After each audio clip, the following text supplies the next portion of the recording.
ಬಂಧುಗಳೇ ನಮಸ್ಕಾರ. ಚಮರಂ ಚಾನೆಲ್ಗೆ ನಿಮಗೆಲ್ಲರಿಗೂ ಸ್ವಾಗತ.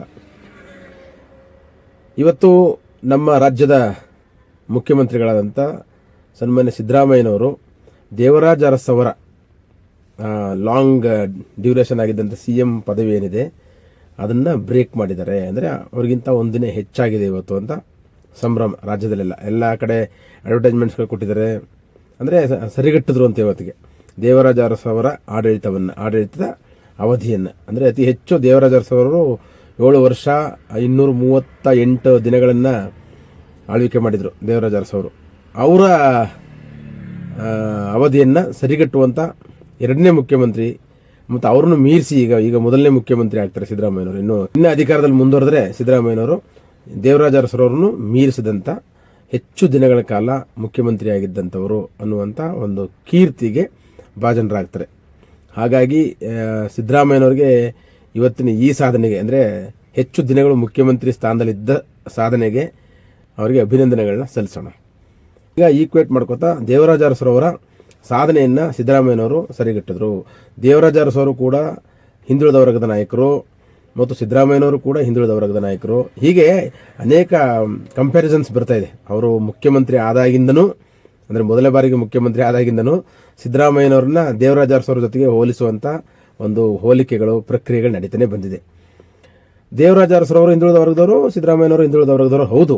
ಆದರೆ ಸಿದ್ದರಾಮಯ್ಯನವರ ಹಿಂದೆ ಇರತಕ್ಕಂಥ ಸಮುದಾಯ ಇದೆಯಲ್ಲ, ಅಂದರೆ ಕುರುಬ ಸಮುದಾಯ ರಾಜ್ಯದಲ್ಲಿ ಬಹುದೊಡ್ಡ ಸಮುದಾಯ. ಆದರೆ ದೇವರಾಜ ಅರಸರವರ ಜನಸಮುದಾಯ ಅಷ್ಟಿರಲಿಲ್ಲ. ಈ ರಾಜ್ಯದಲ್ಲಿ ಅತ್ಯಂತ ಕಡಿಮೆ ಸಂಖ್ಯೆಯಲ್ಲಿತ್ತು. ಅತ್ಯಂತ ಕಡಿಮೆ ಸಂಖ್ಯೆಯಲ್ಲಿದ್ದಾಗ್ಯೂ ಕೂಡ ದೇವರಾಜ ಅರಸರವರು ಅದ್ಭುತವಾದಂಥ ಸಾಧನೆಗಳನ್ನ ಮಾಡಿದ್ರು. ಅವರ ಕೊಡುಗೆ ಅಥವಾ ಅವರ ಮೈಲಿಗಲ್ಲು ಅಂತ ಏನು ಕರಿತೀವಿ ನಾವು ಆಡಳಿತದಲ್ಲಿ, ಅದು ಬಹುದೊಡ್ಡದು.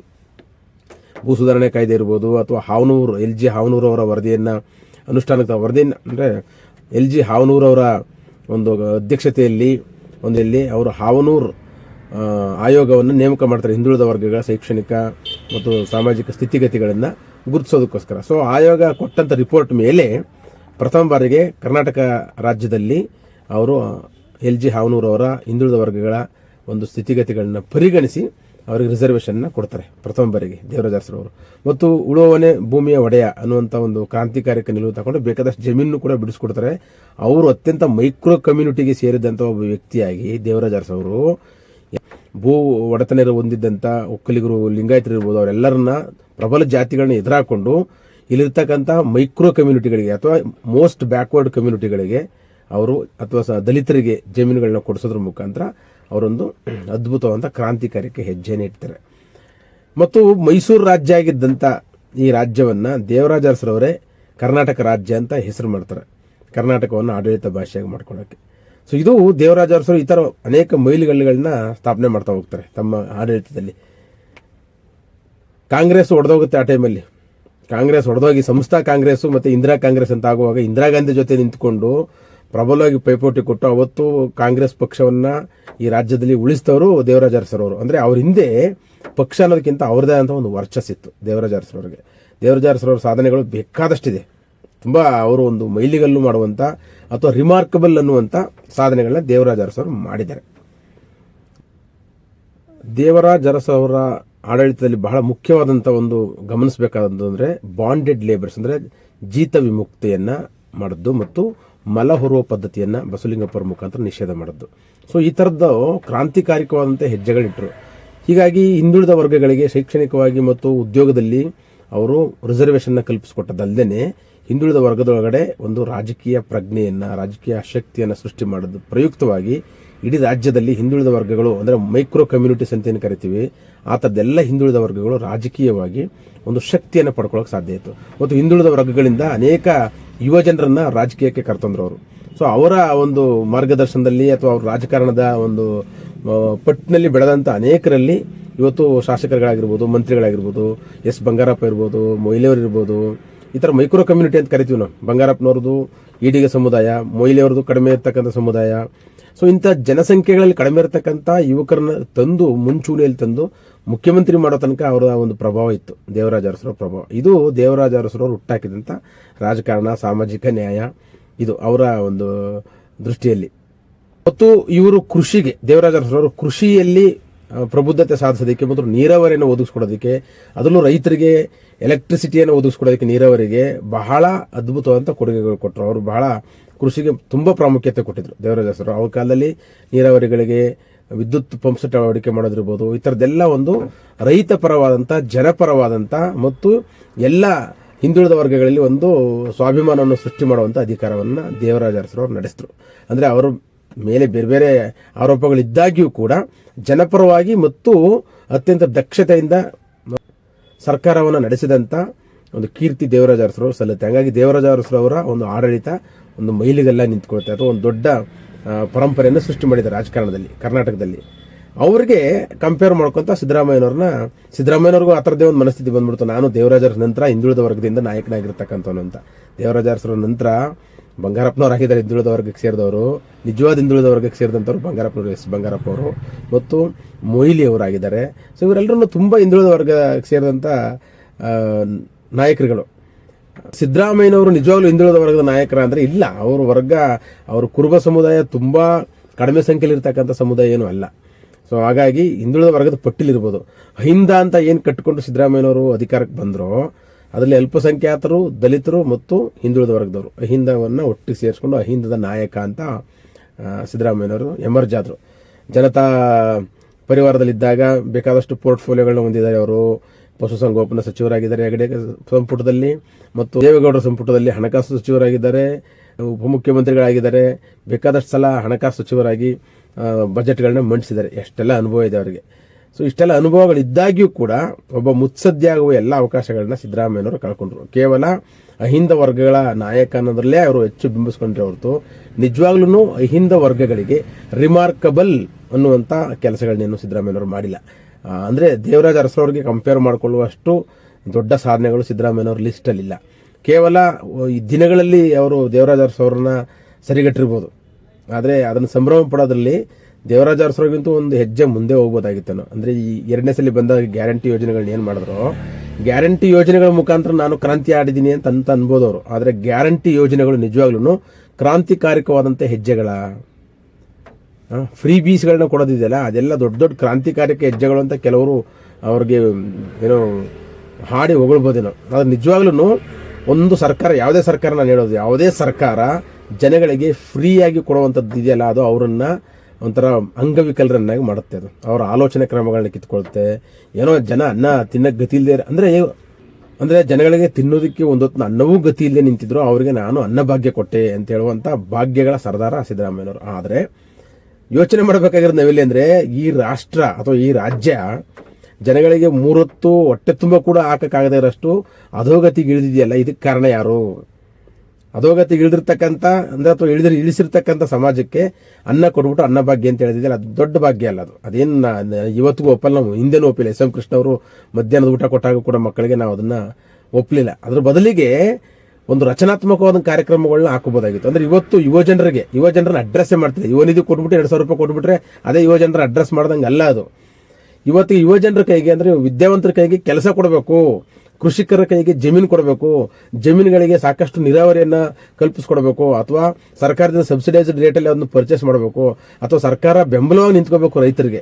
ಸೊ ರೈತರಿಗೆ ಬೆಂಬಲ ನಿಂತ್ಕೋಬೇಕು, ಕೃಷಿಕರಿಗೆ ಬೆಂಬಲ ನಿಂತ್ಕೋಬೇಕು, ಕಾರ್ಮಿಕರಿಗೆ ಅನುಕೂಲ ಆಗೋ ಥರದಲ್ಲಿ ನಿಂತ್ಕೋಬೇಕು, ಕನ್ನಡಿಗರಿಗೆ ವಿಶೇಷವಾಗಿ ಅನುಕೂಲವಾಗೋ ಥರದಲ್ಲಿ ನಿಂತ್ಕೋಬೇಕು. ಕನ್ನಡಿಗರಿಗೆ ಏನು ಬೇಕು? ಕನ್ನಡಿಗರಿಗೆ ಉದ್ಯೋಗದಲ್ಲಿ ಮೀಸಲಾತಿ ಒದಗಿಸಿ ಅಂತ ತುಂಬಾ ವರ್ಷಗಳಿಂದ ಇದೊಂದು ಬೇಡಿಕೆ ಇದೆ. ಮತ್ತು ಕರ್ನಾಟಕದಲ್ಲಿ ದ್ವಿಭಾಷಾ ನೀತಿ ಇರಬೇಕು, ತ್ರಿಭಾಷಾ ಸೂತ್ರವನ್ನು ತೆಗೆದು ದ್ವಿಭಾಷಾ ಸೂತ್ರ ಅಳವಡಿಸ್ಕೋಬೇಕು ಅಂತ ಕನ್ನಡಿಗರ ಕೂಗಿದೆ. ಮತ್ತೆ ಖಾಸಗಿ ಸಂಸ್ಥೆಗಳಲ್ಲಿ ಕೂಡ ಮೀಸಲಾತಿಯನ್ನು ವಿಸ್ತರಿಸಬೇಕು ಅನ್ನುವಂಥ ಒಂದು ಕೂಗಿದೆ. ಅದನ್ನು ಇವರು ಮಾಡಲಿಲ್ಲ. ಈ ಭಾಗ್ಯಗಳನ್ನ ಕೊಡೋ ಬದಲಿಗೆ ಮನೆಗೊಂದೊಂದು ಯುವಕ ಖಂಡಿತವಾಗ್ಲೂ ಓದಿರ್ತಾನೆ, ಅವ್ರಿಗೆಲ್ರಿಗೂ ಸರ್ಕಾರಿ ಕೆಲಸಗಳು ಕೊಟ್ಟಿದ್ದಿದ್ರೆ ಖಂಡಿತವಾಗ್ಲೂ ಈ ಯಾವ ಭಾಗ್ಯಗಳ ಅಗತ್ಯನೂ ಇರಲಿಲ್ಲ, ಯಾರಿಗೂ ಇಲ್ಲ.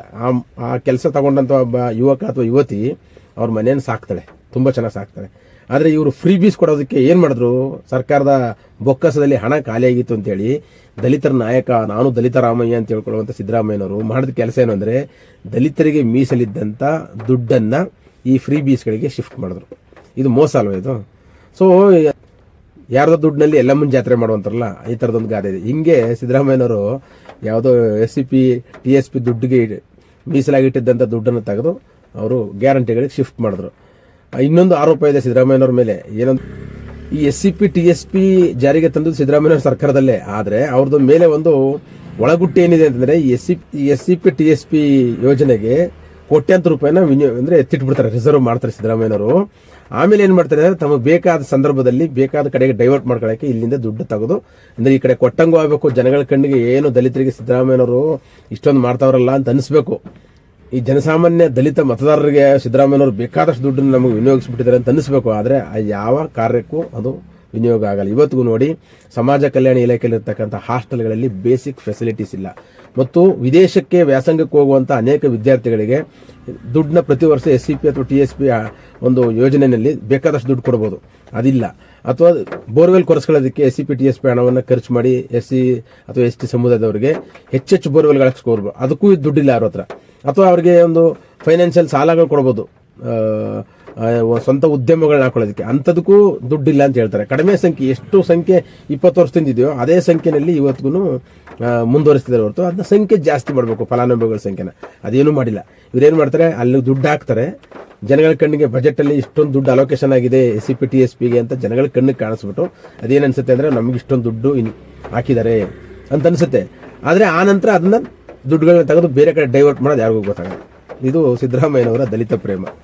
ಸಿದ್ದರಾಮಯ್ಯನವರು ಏನಾದರೂ ಹೆಚ್ಚು ಮಾಡಿದ್ರೆ ನಿಜವಾಗ್ಲೂ ಅವ್ರ ಸಮುದಾಯಕ್ಕೆ ಖಂಡಿತವಾಗ್ಲೂ ಅದ್ಭುತವಾದಂಥ ಕೆಲಸಗಳು ಮಾಡಿಕೊಟ್ಟಿದ್ದಾರೆ.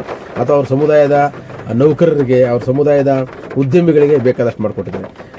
ಈ ಅಬಕಾರಿನಲ್ಲಿ ರಿಸರ್ವೇಶನ್ ತರ್ತೀವಿ ಅಂದ್ಬಿಟ್ಟು ಅದೊಂದಷ್ಟು ಕಣ್ಣು ಹಾಕಿದ್ರು ಜನಗಳಿಗೆ, ಮತ್ತೆ ಅದ್ರ ಬೇರೆಯವ್ರ ಮುಖಾಂತರ ಅದನ್ನು ತಡೆಹಿಡಿಯಂಗೆ ಮಾಡಿದ್ರು. ಸೊ ಹೀಗೆ ಒಂದು ಕಡೆ ಕೊಟ್ಟಂಗೆ ಇನ್ನೊಂದು ಕಡೆ ಕಿತ್ಕೊಂಡಂಗೆ ಮಾಡುವಂಥ ತಂತ್ರಗಾರಿಕೆಯಲ್ಲಿ ಸಿದ್ದರಾಮಯ್ಯನವರು ಎತ್ತಿದ ಕೈ. ಮತ್ತು ಅಲ್ಪಸಂಖ್ಯಾತರು ಮುಸಲ್ಮಾನರು ಅವ್ರು ಬೇಕಾದಷ್ಟು 100% ಓಟನ್ನ ಸರ್ಕಾರಕ್ಕೆ ಹಾಕಿದ್ರು, ಸಿದ್ದರಾಮಯ್ಯವ್ರಿಗೆ ಹಾಕಿದ್ರು. ಯಾಕೆ? ಇವರೆಲ್ಲ ಸರ್ಕಾರ ಬಿಜೆಪಿ ಮೇಲೆ ಒಂದು ಗೂಬೆ ಕೂರಿಸ್ತಾರೆ ಅನ್ನೋ ಕಾರಣಕ್ಕೋಸ್ಕರ. ದಲಿತರ ಮೇಲೂ ಅದೇ ತರ ಮುಸ್ಲಿಮರು ಮತ್ತು ದಲಿತರು ಮತ್ತು ಮುಸ್ಲಿಮರನ್ನ ಬಿಜೆಪಿ ಅನ್ನುವಂಥ ಗುಮ್ಮವನ್ನು ತೋರಿಸಿ ನಾವು ಬಂದ್ರೆ ನಾವು ಏನೋ ಭೂಮಿಗೆ ಸ್ವರ್ಗನೇ ಇಳಿಸ್ಬಿಡ್ತೀವಿ ಅನ್ನೋ ತರದಲ್ಲಿ ತಂದ್ರು, ಅಧಿಕಾರಕ್ಕೆ ಬಂದ್ರು. ಮೊದಲನೇ ಬಾರಿ ಅಧಿಕಾರಕ್ಕೆ ಬಂದ್ರು, ಎರಡನೇ ಬಾರಿ ಅಧಿಕಾರಕ್ಕೆ ಬಂದ್ರು, ಅಧಿಕಾರದಲ್ಲೇನೋ ವಿರಾಜಮಾನರಾದ್ರು. ಅವ್ರು ತಮ್ಮನ್ನು ತಾವು ದೇವರಾಜ ಅರಸರ ಜೊತೆಗೆ ಹೋಲಿಕೆ ಮಾಡ್ಕೊಂಡ್ರು. ಆದ್ರೆ ದೇವರಾಜ ಅರಸರ ಆಡಳಿತಕ್ಕೆ ತಮ್ಮನ್ನ ಸರಿಸಾಟಿ ಮಾಡಿಕೊಳ್ಳುವಂತ ಬೇಕಾದಷ್ಟು ಅವಕಾಶಗಳು ಈ ಕಾಲಘಟ್ಟಕ್ಕೆ ಇರಲಿ. ಅವತ್ತಿನ ಕಾಲಘಟ್ಟವೇ ಬೇರೆ, ಇವತ್ತಿನ ಕಾಲಘಟ್ಟವೇ ಬೇರೆ. ಆದ್ರೆ ಇವತ್ತಿನ ಕಾಲಘಟ್ಟದಲ್ಲಿ ಅವ್ರಿಗಿಂತನೂ 10 ಹೆಜ್ಜೆ ಮುಂದೆ ಇರಬೇಕಾಗಿತ್ತಲ್ಲ ಅವರು ಸಿದ್ದರಾಮಯ್ಯನವರು. ಅವತ್ತಿನ ಕಾಲಘಟ್ಟದಲ್ಲಿ ಮಾಡಕ್ ಸಾಧ್ಯ ಆಗದೆ ಇರೋದನ್ನೆಲ್ಲ ಇವತ್ತಿನ ಕಾಲಘಟ್ಟದಲ್ಲಿ ಮಾಡ್ಬೋದಂತ ಅವಕಾಶಗಳು ಸಿದ್ದರಾಮಯ್ಯನವರ ಮುಂದೆ ಬಿದ್ದಿತ್ತು. ಆದ್ರೆ ಸಿದ್ದರಾಮಯ್ಯನವರು ಕೇವಲ ಮುಖ್ಯಮಂತ್ರಿ ಆಗಬೇಕು ಅನ್ನೋ ಆಸೆನಲ್ಲೇ ತಮ್ಮ ಅಧಿಕಾರಾವಧಿನ ಮುಗಿಸಿದ್ರು. ಜೊತೆಗೆ ಸಿದ್ದರಾಮಯ್ಯನವರು ಕಾಂಗ್ರೆಸ್ ಬಂದಾಗಿಂದ ನಿಜವಾಗ್ಲೂ ದಲಿತರು ಒಬ್ಬರು CM ಆಗ್ಬೇಕು ಅಂತಕ್ಕಂಥ ಆಸೆಯನ್ನೇ ಕಮರಿಸ್ಬಿಟ್ರು. ಆಸೆನ ಹತ್ತಿಕ್ಕಿದ್ರು, ಕಮರಿಸಿದ್ರು ಅನ್ನೋದಕ್ಕಿಂತ ಹೆಚ್ಚಾಗಿ ಹತ್ತಿಕ್ಕಿದ್ರು.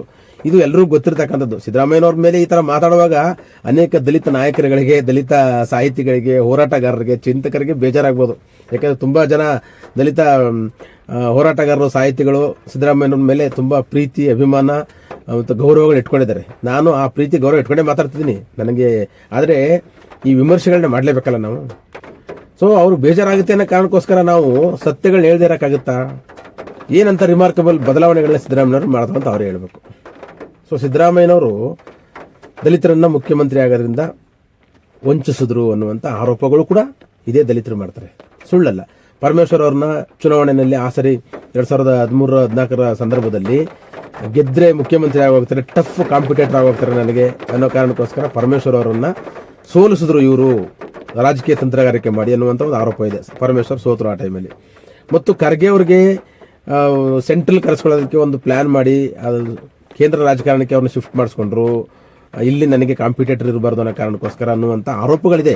ಈ ಆರೋಪಗಳನ್ನೆಲ್ಲ ನೋಡಿದಾಗ ನಮ್ಗೆ ಏನನ್ಸುತ್ತೆ ಅಂದ್ರೆ ನಮಗೆ ಸತ್ಯ ಇರಬೇಕು ಅಂತ ಅನ್ಸುತ್ತೆ. ಮತ್ತು ಅದು ಒಳಗಿನ ಕಾಂಗ್ರೆಸ್ನ ಪಕ್ಷದ ಒಳಗಡೆ ಇರ್ತಕ್ಕಂಥವ್ರೆ ಮಾತಾಡುವ ಆರೋಪಗಳಾಗಿರೋದ್ರಿಂದ, ಮಾಡ್ತಕ್ಕಂಥ ಆರೋಪಗಳಾಗಿರೋದ್ರಿಂದ ಇದನ್ನ ನಂಬಲೇಬೇಕಾಗುತ್ತೆ.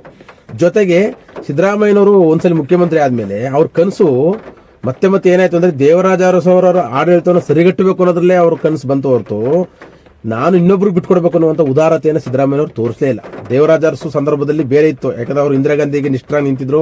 ಪಕ್ಷ ಒಡೆದು ಓಡಾದ್ರೂ ಕೂಡ ಅವರು ಇಂದಿರಾ ಗಾಂಧಿಯ ಜೊತೆಗೆ ನಿಂತ್ಕೊಂಡು ಅವರ ಒಂದು ವಿಶ್ವಾಸ ಗಳಿಸ್ಕೊಂಡು ಮಾಡಿದ್ರು.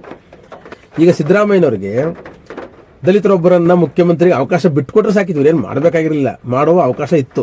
ನನಗೆ ಬೇಡಪ್ಪ, ನನ್ನ ಅವಧಿ ಮುಗಿದಿದೆ, ಸಾಕು, ಯಾರಿಗ ದಲಿತರು ಕೊಡಿ, ಅವ್ರು ಬೇಕಾದಷ್ಟು ವೋಟ್ ಬ್ಯಾಂಕ್ ಆಗಿದ್ದಾರೆ ಈ ರಾಜ್ಯದಲ್ಲಿ, ನನ್ನನ್ನು ಗೆಲ್ಲಿಸಿದ್ದಾರೆ ಅನ್ನುವಂಥ ಉದಾರತೆಯನ್ನಾದರೂ ತೋರಿಸಬಹುದಾಗಿತ್ತು ಸಿದ್ದರಾಮಯ್ಯನವರು. ಆ ಉದಾರತೆಯನ್ನೂ ತೋರಿಸ್ತಿಲ್ಲ. ತಾವೇ ಆಗ್ಬೇಕು ಅಂತ ಎರಡನೇ ಅವಧಿಗೂ ಟವಲ್ ಹಾಕಿದ್ರು, ಎರಡನೇ ಅವಧಿಗೂ ಫೈಟ್ ಮಾಡಿದ್ರು. ಡಿ.ಕೆ. ಶಿವಕುಮಾರ್ ಅವರು ಮತ್ತು ಸಿದ್ದರಾಮಯ್ಯ ಅವರ ನಡುವೆ ಇವತ್ತಿಗೂ ಒಂದು ಮುಖ್ಯಮಂತ್ರಿ ಹುದ್ದೆಗೋಸ್ಕರನೇ ಕಿತ್ತಾಟ ಕಚ್ಚಾಟ ಒಳಗೆ ನಡೀತಾನೆ ಇದೆ. ಆದ್ರೂ ಅವ್ರ ಹಠ ಬಿಡದೇನೆ ದೇವರಾಜ ಅರಸು ಅವರ ಈ ಒಂದು ಏನು ಡ್ಯೂರೇಷನ್ ಇಲ್ಲ, ಅದನ್ನು ನಾನು ಮೀರಿಸಬೇಕು ಅಂತ ಹೊರಟರು. ಮೀರಿಸಿದ್ರು, ಈಗ ಮೀರಿಸಿದ್ದಾರೆ. ಇನ್ನೂ ಅವ್ರ ಕೈಲಿ ಅಧಿಕಾರ ಇರುತ್ತೋ ಹೋಗುತ್ತೋ ಬೇರೆ ಪ್ರಶ್ನೆ. ಆದರೆ ಕೇವಲ ದಿನಗಳಲ್ಲಿ ದೇವರಾಜ ಅರಸು ಅವ್ರನ್ನ ಸಿದ್ದರಾಮಯ್ಯನವರು ಸರಿಗಟ್ಟಿರಬಹುದು. ಆದರೆ ಅವರ ಆಡಳಿತದಲ್ಲಿ ಖಂಡಿತವಾಗಿಯೂ ದೇವರಾಜ ಅರಸರನ್ನ ಮೀರಿಸುವಂತ ಯಾವುದೇ ವಿಧವಾದಂಥ ರಿಮಾರ್ಕಬಲ್ ಅಥವಾ ಗುರುತರವಾದಂಥ ಯೋಜನೆಗಳನ್ನ ರೂಪಿಸುವಲ್ಲಿ ಸಿದ್ದರಾಮಯ್ಯನವರು ವಿಫಲರಾಗಿದ್ದಾರೆ. ಅವ್ರ ಕೈಲಿದ್ದಂಥ ಅಧಿಕಾರವನ್ನ ಸದುಪಯೋಗ ಪಡಿಸ್ಕೊಂಡು ಇನ್ನ ಬೇಕಾದಷ್ಟು ದೊಡ್ಡ ದೊಡ್ಡ ಕಾರ್ಯಗಳನ್ನ ಮಾಡುವಂತ ಕೆಲಸವನ್ನ ಅವರು ಕೈ ಬಿಟ್ಟಿದ್ದಾರೆ. ತುಂಬಾ ವಿಶ್ವವಿದ್ಯಾನಿಲಯಗಳಲ್ಲಿ, ಎಲ್ಲ ವಿಶ್ವವಿದ್ಯಾನಿಲಯಗಳಲ್ಲಿ ಖಾಲಿ ಬಿದ್ದಿದೆ ಎಷ್ಟೋ ಹುದ್ದೆಗಳು, ಅದನ್ನು ತುಂಬಾ ಕಾಯ್ತಿಲ್ಲ. ರಿಸರ್ವೇಷನ್ ಬೇಗ ಅವರು ಒಳ ಮೀಸಲಾತಿ ಏನಿದೆ, ದಲಿತರ ಒಳ ಮೀಸಲಾತಿ, ಆ ಒಳ ಮೀಸಲಾತಿಗೂ ಒಂದು ತಾರ್ಕಿಕ ಅಂತ್ಯವನ್ನು ಕೊಡೋಕ್ಕಾಗಿಲ್ಲ ಅವರಿಗೆ. ಮತ್ತು ಅದನ್ನು ಬೇಗ ಕೊಟ್ಟು ಆದಷ್ಟು ಬೇಗ ಅನೇಕ ಯುವಕರಿಗೆ ಕೆಲಸ ಸಿಗುತ್ತೆ. ಬ್ಯಾಕ್ಲಾಗ್ ಹುದ್ದೆಗಳು ಬೇಕಾದಷ್ಟು ಬಿದ್ದಿದೆ, ಅದನ್ನಾದ್ರೂ ಸರಿಪಡಿಸುವಂತ ಒಂದು ಉದಾರತೆಯನ್ನು ತೋರಿಸಲಿಲ್ಲ ಅಥವಾ ಒಂದು ಆಲೋಚನೆಯನ್ನು ಮಾಡಲಿಲ್ಲ. ಅವರು ಸುಮ್ಮನೆ ದಲಿತ ನಾಯಕ ಅಂತ ಹೇಳ್ಕೊತಾರೆ. ಹಿಂದ ನಾಯಕದಲ್ಲಿ ಹಿಂದುಳಿದ ವರ್ಗದವ್ರಿಗೂ ನಾಯಕರಲ್ಲ ಇವರು. ನಿಜ ಹೇಳ್ಬೇಕು ಅಂದ್ರೆ ಅಲ್ಪಸಂಖ್ಯಾತರು ದಲಿತರೆಲ್ಲ ಓಲೈಕೆ ಮಾಡ್ಕೊಂಡು ಗೆದ್ರು, ಆದ್ರೆ ನಿಜವಾಗ್ಲೂ ಅವ್ರಿಗೆ ಇವರು ನಾಯಕರಾಗಿಲ್ಲ ಅಥವಾ ಅವರಿಗೆ ಬೇಕಾದಂಥ ಕೆಲಸಗಳನ್ನ ಮಾಡಿಕೊಡಲ್ಲಿ ಸಿದ್ದರಾಮಯ್ಯನವರು ಖಂಡಿತವಾಗ್ಲೂ ವಿಫಲರಾಗಿದ್ದಾರೆ. ವಿಶ್ವವಿದ್ಯಾನಿಲಯಗಳಲ್ಲಿ 25 ವರ್ಷಗಳಿಂದ ಅಪಾಯಿಂಟ್ಮೆಂಟ್ಸ್ಗಳಾಗ್ತಾ ಇಲ್ಲ. ಕೇವಲ ಗೆಸ್ಟ್ ಫ್ಯಾಕಲ್ಟಿ ಅನ್ನೋದ್ರಲ್ಲಿ ಅನೇಕ ಜನರ, ಸಾವಿರಾರು ಲಕ್ಷಾಂತರ ಜನರ ಕನಸು ಕಮರೆ ಹೋಗ್ತಾ ಇದೆ. ಅದು ನಿಜವಾಗಿ ಮಾಡಬೇಕಾದಂಥದ್ದು. ಕರ್ನಾಟಕಕ್ಕೆ ದ್ವಿಭಾಷಾ ಸೂತ್ರ ತರಲಿಲ್ಲ. ಕನ್ನಡಿಗರಿಗೆ ಎಲ್ಲ ಕಡೆನೂ ಉದ್ಯೋಗದಲ್ಲಿ ರಿಸರ್ವೇಷನ್ ಕೊಡಬೇಕು ಅನ್ನುವಂಥ ಒಂದು ಕಾಯ್ದೆ ಮಾಡಲೇ ಇಲ್ಲ. ಈಗ ಒಂದು ಮರ್ಯಾದೆ ಹತ್ಯೆ ಬಗ್ಗೆ ಕಾಯ್ದೆ ಮಾಡ್ತೀನಿ ಅಂತ ಮಾತಾಡ್ತಾರೆ. ಮಾಡ್ಬೋದಾಗಿತ್ತು ಅದನ್ನ. ಅದಕ್ಕೆ ಇನ್ನೊಂದು ಘಟನೆ ನಡೀಬೇಕಾಗಿತ್ತು. ಅದಕ್ಕೆ ಮಾನ್ಯ ಅನ್ನುವಂಥ ಹುಡುಗಿಯ ಕೊಲೆ ನಡೀಬೇಕಾಗಿತ್ತಾ ಅಥವಾ ಮೊನ್ನೆ ನೆಲಮಂಗಲದಲ್ಲಿ ನಡೆದಂಥ ಘಟನೆ ನಡೀಬೇಕಾಗಿತ್ತಾ? ಗೊತ್ತಿರಲಿಲ್ಲ ಸಿದ್ದರಾಮಯ್ಯನವರಿಗೆ ಎಷ್ಟೊಂದು ಮರ್ಯಾದೆ ಹತ್ಯೆಗಳಾಗ್ತವೆ ಅಂತ. ಮತ್ತು ಈಗ ಸಿದ್ದರಾಮಯ್ಯನವರ ಅಧಿಕಾರ ಅವಧಿಯಲ್ಲೇ, ಅದು 2ನೇ ಅವಧಿಯಲ್ಲಿ ಸಂವಿಧಾನ ಕುರಿತು ಅತ್ಯಂತ ಅವಹೇಳನಕಾರಿಯಾದಂತಹ ಚಟುವಟಿಕೆಗಳು ನಡೀತಾ ಇದ್ದಾವೆ. ಕಿಡಿಗೇಡಿಗಳಿಂದ ಉದ್ದೇಶಪೂರ್ವಕವಾಗಿ ಮತ್ತು ಅಂಬೇಡ್ಕರ್ ಅವರನ್ನು ಕುರಿತು, ಅಂಬೇಡ್ಕರ್ ಅವರ ಬರಹಗಳ ಕುರಿತು, ಅಂಬೇಡ್ಕರ್ ಅವರ ಇತಿಹಾಸವನ್ನು ಕುರಿತು ಅತ್ಯಂತ ಕೆಟ್ಟ ಭಾಷೆಯಲ್ಲಿ ಸಾಮಾಜಿಕ ಜಾಲತಾಣದಲ್ಲಿ ಜನ ಉದ್ದೇಶಪೂರ್ವಕವಾಗಿ ಮಾಡ್ತಾ ಇದ್ದಾರೆ. ಮನುವಾದಿಗಳು ಅಂತ ಅನ್ಕೊಳ್ಳೋಣ, ಅವರನ್ನೇ ಇವರು ವಿರೋಧಿಗಳು ಅಂತ ಅನ್ಕೊಳ್ಳೋಣ. ಅವ್ರ ಮೇಲೆ ಕಟ್ಟುನಿಟ್ಟಿನ ಕ್ರಮ ಕೈಗೊಳ್ಳಬೇಕು ಅಂತ ಅನೇಕ ದಲಿತ ಸಂಘಟನೆಗಳು ಒತ್ತಾಯ ಮಾಡಿದ್ರು ಕೂಡ ಇವತ್ತಿಗೂ ಸೈಬರ್ ಕ್ರೈಮ್ ಡಿಪಾರ್ಟ್ಮೆಂಟ್ ಆಗಿರ್ಬೋದು ಅಥವಾ ಗೃಹ ಇಲಾಖೆ ಆಗಿರ್ಬೋದು ಅಥವಾ ಮುಖ್ಯಮಂತ್ರಿಗಳಾಗಿರ್ಬೋದು ಅದರಲ್ಲಿ ವಿಶೇಷ ಕಾಳಜಿಯನ್ನು ವಹಿಸಿ ಇಂಥದ್ದು ನಡಿಬಾರ್ದು ಅಂತ ಹೇಳಲಿಲ್ಲ. ಆದರೆ ಇವರೇ ನಾನು ಅಂಬೇಡ್ಕರ್ವಾದಿ, ಅಂಬೇಡ್ಕರ್ ಬಗ್ಗೆ ಕೊಟ್ಟಿರ್ತಕ್ಕಂಥ ಕಾನೂನಿಂದ ನಾನು ಇಷ್ಟೊಂದು ದೊಡ್ಡ ಹುದ್ದೆಗಳನ್ನ ಏರಕ್ಕಾಯ್ತು ಅಂತ ಹೇಳ್ತಾರೆ. ಆದರೆ ಅದು ಸಾಕಾರಗೊಳ್ಬೇಕಲ್ಲ. ಹಂಗಾಗಿ ಸಿದ್ದರಾಮಯ್ಯನವರು ಮುಂದೆ ಈಗ ಇನ್ನೂ 2 ವರ್ಷ ಇರೋದಾದ್ರೆ, ಇನ್ನ ಅಧಿಕಾರದಲ್ಲಿ ಉಳಿಯೋದೇ ಆದರೆ ಸಿದ್ದರಾಮಯ್ಯನವರು ಖಂಡಿತವಾಗ್ಲೂ ಅವ್ರ ಮುಂದೆ ಬೇಕಾದಷ್ಟು ಚಾಲೆಂಜಸ್ ಇದೆ. ಆ ಥರದೊಂದು ರಿಮಾರ್ಕಬಲ್ ಚಾಲೆಂಜಸ್ಗಳನ್ನ ನಾನು ಕೊಡ್ತೀನಿ. ಕನ್ನಡಿಗರಿಗೆ ಉದ್ಯೋಗಗಳು ಸಿಗಬೇಕು, ಕರ್ನಾಟಕದಲ್ಲಿ ದ್ವಿಭಾಷಾ ನೀತಿ ಬರಬೇಕು, ಈಗಿರ್ತಕ್ಕಂಥ ಎಲ್ಲ ಬ್ಯಾಕ್ಲಾಗ್ ಹುದ್ದೆಗಳನ್ನ ಅತಿ ಶೀಘ್ರದಲ್ಲಿ ತುಂಬಬೇಕು ಮತ್ತು ಎಲ್ರಿಗೂ ನೌಕರಿ ಕೊಡಬೇಕು. ಯುವಕರ ಕೈಗೆ ದುಡ್ಡು ಕೊಡೋದಲ್ಲ, ಬಿಟ್ಟಿ ಕೊಡೋದಲ್ಲ, ಯಾವ ಬಿಟ್ಟೂ ಬೇಕಾಗಿಲ್ಲ, ಅವರಿಗೆ ಮಾಸಾಸನೂ ಬೇಕಾಗಿಲ್ಲ. ಅವ್ರ ಕೈಗೆ ಉದ್ಯೋಗ ಕೊಟ್ಟರೆ ಉದ್ಯೋಗದ ಮುಖಾಂತರ ಇಡೀ ರಾಜ್ಯವನ್ನ ಅವ್ರ ಅಪ್ಪ ಅಮ್ಮನ ಕಾಪಾಡ್ತಾರೆ. ಹಾಗೆ ರಾಜ್ಯವನ್ನು ಸಶಕ್ತವಾಗಿ ಕೂಡ ಬೆಳೆಸ್ತಾರೆ. ಹಾಗಾಗಿ ನಾನು ಈಗ ಮತ್ತೆ ಇವತ್ತಿನ ಈ ಸಂದರ್ಭದಲ್ಲಿ, ಈ ದಾಖಲೆ ಸಂದರ್ಭದಲ್ಲಿ ಸಿದ್ದರಾಮಯ್ಯನವರೇ, ನೀವು ದಾಖಲೆಯನ್ನ ದೇವರಾಜ ಅರಸು ಅವರ ಆಡಳಿತವನ್ನ ಮೀರಿಸುವಂತ ಆಡಳಿತ ಕೊಡೋದ್ರ ಮುಖಾಂತರ ದಾಖಲೆ ಮಾಡಿ ಅಂತ ನಾನು ನಿಮ್ಮಲ್ಲಿ ಅತ್ಯಂತ ಪ್ರೀತಿಯಿಂದ ಮನವಿ ಮಾಡ್ಕೋತಾ ಇದ್ದೀನಿ. ನಮಸ್ಕಾರ.